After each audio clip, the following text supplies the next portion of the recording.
Hill columnist and SiriusXM Patriot host David Webb joins us now. Morning. I think we got a constitutional crisis because the judges here have introduced politics into the law. That would be my opinion. And yours? They've actually decided they're going to make policy, and that's what Derek Watson did in Hawaii.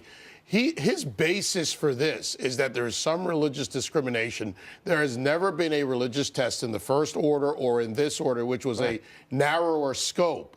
And it is, again, the right of the president to determine that. And I would encourage everyone to go to 8 U.S. Code, Section 1182, on inadmissible aliens, because the judges are trying to tell you, and the left and Chuck Schumer, Nancy Pelosi, and the Democrats are trying to tell you something that the Constitution says otherwise. The judge in Hawaii went back and looked at statements from Rudy Giuliani, from Kellyanne Conway, from candidate Trump, before he was even a candidate in 2015, brought out those statements years in the past and said, that's why we're blocking this order, because it was geared towards Muslims.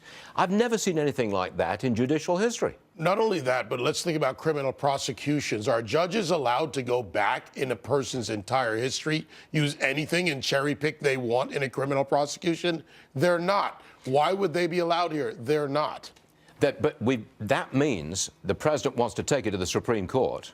That means a huge fight about Judge Gorsuch, nominated the Supreme Court. I don't think it actually goes there. And I agree with Jay Sekulow, who has been talking about this for the past couple of days on this channel and on the news channel, that if this goes to the court, those judges will look at it on the constitutional right. And it is very clear in U.S. Code the powers granted to the president when it comes to determining immigration.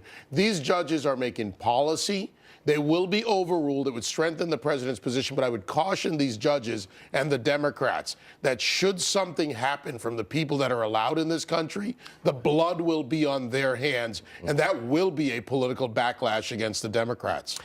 You know, I'm going to change the subject totally. We would be remiss if we didn't follow up on NBC, MSNBC, and Rachel Maddow's so-called big scoop.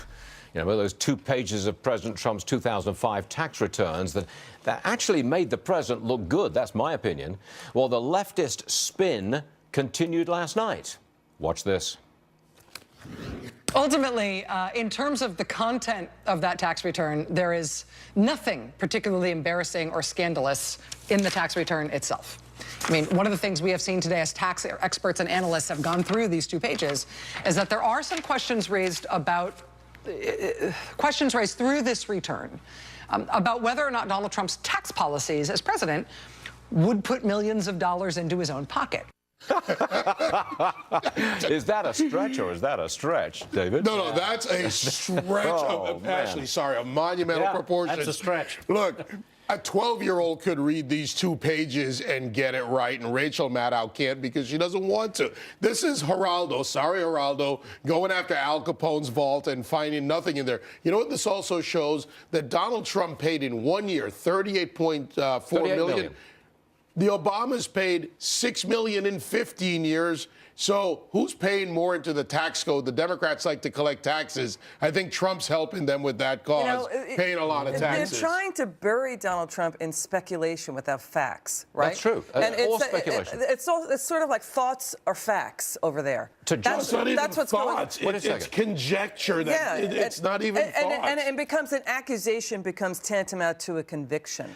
So they're not doing journalism. They're not reporting facts. It's all opinions. She's not a journalist. To be fair, Rachel Maddow is not a journalist. Last night, she went to great lengths to say that in 2005, that's when Donald Trump married Melania. Right. That's why the tax return had to be gussied up in that 1 year. If that was the case, why didn't they report that the first night they did the story? And by the way, you know, the immigration officials, they're going to look at Donald Trump's return and say, oh, you paid 0 taxes, so you, Melania, can't be a citizen? It boggles the mind that they're by the way, where are the producers reining her in?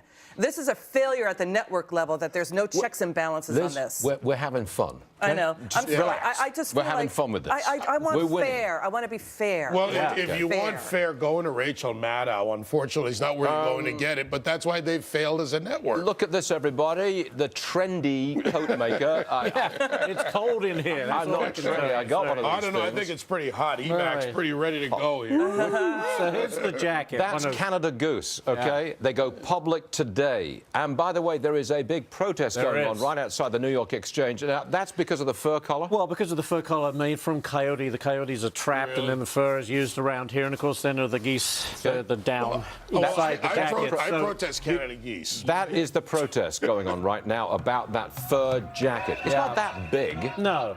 What do you got, about 30, 40 people there? Tops. That's it. Yeah. That's it. You see the symbol And there. by the way, you see on the the company goes public today. We've not yet seen, I don't believe we've yet seen, the first trade. Lizzie? Not. I think it's fine to have these protests. It's free speech. Oh, and sure. personally, I don't want to buy. I mean, I'm worried about products made off of animals. I just personally don't like it. Thank you, Elizabeth.